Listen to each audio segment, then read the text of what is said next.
Hello friends, welcome to पहाड़ी boy classes. I hope so आप लोगों के सिनॉप्सिस जो हैं वो कंप्लीट हो चुके होंगे। और लास्ट डेट वैसे तो 1 जून थी, बट अभी भी जो है सिनॉप्सिस अपलोड हो रहे हैं। जिन्होंने अभी तक नहीं किया वो जाके जल्दी से जल्दी अपना सिनॉप्सिस कर लें।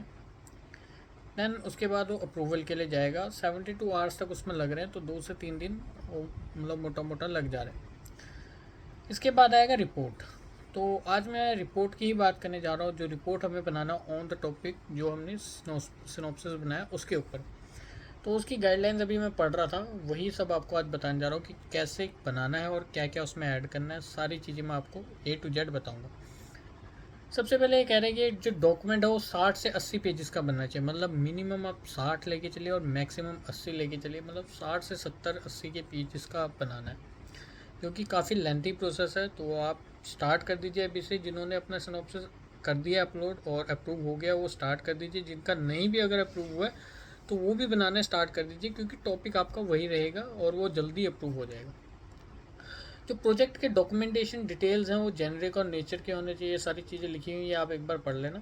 दैन उसके बाद टॉपिक्स क्या क्या आएंगे। सबसे पहले एक्नॉलेजमेंट आएगा, फिर डिक्लेरेशन आएगा, सर्टिफिकेट ऑफ द ओरिजिनलिटी आएगा, टेबल एंड कॉन्टेस्ट इंडेक्स आएगा जो पेज नंबरिंग के साथ होना चाहिए।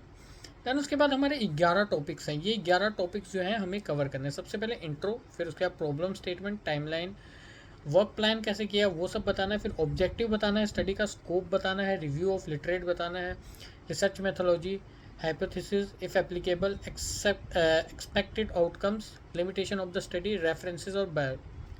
ये सारी चीज़ें हमें उसमें बतानी है। तो ये सारी चीज़ें बताने के बाद उसमें हमें एक इन सबको मिला के जो है प्रोजेक्ट रेडी करना है। वो 60 पेजेस का होना चाहिए। इसमें मैं देख रहा हूँ जो हमें एक्नॉलेजमेंट का पेज दे रखा हुआ है, जो हमारा गाइडलाइंस है उसमें एक्नॉलेजमेंट का पेज दे रखा है। एक्नॉलेजमेंट के नीचे डिक्लेरेशन दे रखी है, डिक्लेरेशन के नीचे सर्टिफिकेट ऑफ ओरिजिनलिटी दे रखी है। इंडेक्स तक उन्होंने बना के दे रखा है, बट इंडेक्स जो है थोड़ा मॉडिफाई कर लेना, क्योंकि इसमें 11 ही टॉपिक लिखे हैं। आप ये 11 टॉपिक के बेसिस पे 60 पेजेस नहीं बना सकते। आपको एटलीस्ट 60 पेजेस बनाने के लिए टॉपिक के अंदर सब टॉपिक्स ऐड करने पड़ेंगे, और सब टॉपिक्स का भी आप इंडेक्स में ऐड ज़रूर करना। तो एक अच्छा खासा आपका 60 पेजेस से 70 पेजेस का बनाने के लिए आपको इंट्रो में ही कम से कम 5 से 6 पेजेस लिखने पड़ेंगे।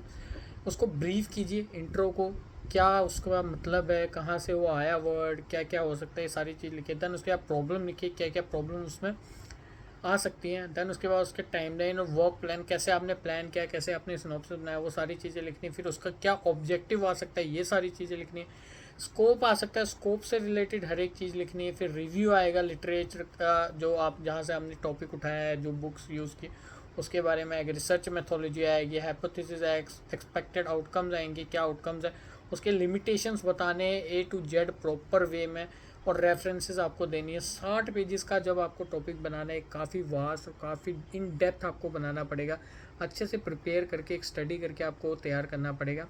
तो आई होप सो आपको ये सारी चीज़ें पता लगी होंगी, और जाके जल्दी से अपना सिनॉप्सिस रेडी कीजिए। और लास्ट में जो गाइडलाइंस दिए हैं प्रिपेयर करने के, इसमें आपको जो रिपोर्ट है वो A4 शीट पे बनानी है। जो फ्रंट शुड भी है टाइमलाइन इन रोमन, ठीक है। जो है टेक्स्ट शुड भी 12 का होना चाहिए, 14 फॉर हेडिंग्स और 16 फॉर चैप्टर टाइटल होना चाहिए। टॉप बॉटम जो है वो 1 ईच होना चाहिए, 1 सेंटीमीटर का, और 1.5 सेंटीमीटर का जो मार्जिन होना चाहिए। और स्पेसिंग जो है 1.5 की होनी चाहिए लाइंस में। पेज नंबर जो है प्लेस होने चाहिए, page number include caption and figures होनी चाहिए। टेबल शुड भी हैव कैप्शन एंड टेबल्स भी हो, तो अच्छे से उसे बनाना है। ये सारी चीज़ें इसमें बताएगी। तो एक बार जाके अपनी जैसी रिपोर्ट आपकी जो है सिनॉप्सिस जो है वो अप्रूव होती है, उसके साथ आपको गाइडलाइंस मिल जाएंगी रिपोर्ट की। रिपोर्ट बनाना तैयार कीजिए। 50-60 पेजेस का रिपोर्ट है, तो अच्छे से बनाइए बिल्कुल। ये पूरा एक आपका सब्जेक्ट है जिसमें आपको 100 मार्क्स होंगे, और इसको इग्नोर मत कीजिए। अगर ये लास्ट ईयर है, लास्ट फाइनल सेमेस्टर है आपका 4 सेम MBA वालों का, अगर सप्ली आ जाएगी तो फिर मौका नहीं मिलेगा, फिर बैक आ जाएगी, फिर आपको 6 महीने और वेट करना पड़ेगा आपकी डिग्री के लिए। तो ये सारी चीज़ें ऑनलाइन है, तो ईज़िली जो है ये हो जाती हैं, बन जाती हैं। अगर इनके हिसाब से नहीं बन पा रही है तो मुझसे आप हेल्प ले सकते हैं। मेरा आपको टेलीग्राम और इंस्टाग्राम का लिंक जो है डिस्क्रिप्शन में मिल जाएगा, वहाँ जाके मेरे से आप बात कर सकते हैं। तो पेड हेल्प भी दी जाएगी और जो आपको फ्री हेल्प भी दी जाएगी। अगर कोई चीज़ पूछनी हो, कोई चीज़ करनी हो तो वो फ्री हो जाएगा, और अगर आपको रेडी मटेरियल चाहिए वो भी आपको मिल जाएगा। एंड देन लास्ट स्टेप इसके बाद आएगा, वो आएगा वाइवा का। वाइवा जो है वो आपके रिपोर्ट के बाद होगा, जिसमें आपको एक क्वेश्चन दिया जाएगा, उसका आपको आंसर देना होगा इन डेप्थ। तो वो चीज़ को अभी हम इग्नोर करते हैं और अपने सिनॉप्सिस और रिपोर्ट के ऊपर ध्यान देते हैं। सिनॉप्सिस जल्दी से जल्दी अपलोड कीजिए जिन्होंने नहीं किया है, और उसके बाद रिपोर्ट तैयार करनी शुरू कर दीजिए। 60 पेजेस का रिपोर्ट बनाने में आपको ईजिली 2-3 दिन लग जाएंगे। जिन्होंने कभी अपना ये सिस्टम नहीं चलाया या कोई चीज़, उसको 2 से 3 दिन लग जाएंगे। मैंने अपना खुद जो बनाया वो 1 से 1.5 दिन लग गया मेरे को बनाने में, फ़र्स्ट टाइम जब मैंने बनाया था। तो काफ़ी टाइम टेकिंग है, काफ़ी स्टडी, काफ़ी रिसर्च करनी पड़ती है। तो जल्दी से जल्दी जाके बनाइए और कंप्लीट कीजिए। थैंक यू गाइस, और चैनल को सब्सक्राइब कीजिए, वीडियो को लाइक कीजिए, ज़्यादा से ज़्यादा अपने दोस्तों को भी शेयर कीजिए, सो दैट उनको भी पता चले जो MBA कर रहे हैं और जो करना चाहते हैं उनको भी पता लगे। तो उन्हें भी पता लगे कि कैसे हमने अपने सिनॉप्सिस बनाने क्या चीज़ करनी है, वो सारी चीज़ें उन्हें गाइडलाइंस उनकी पता लग जाए। Thank you guys.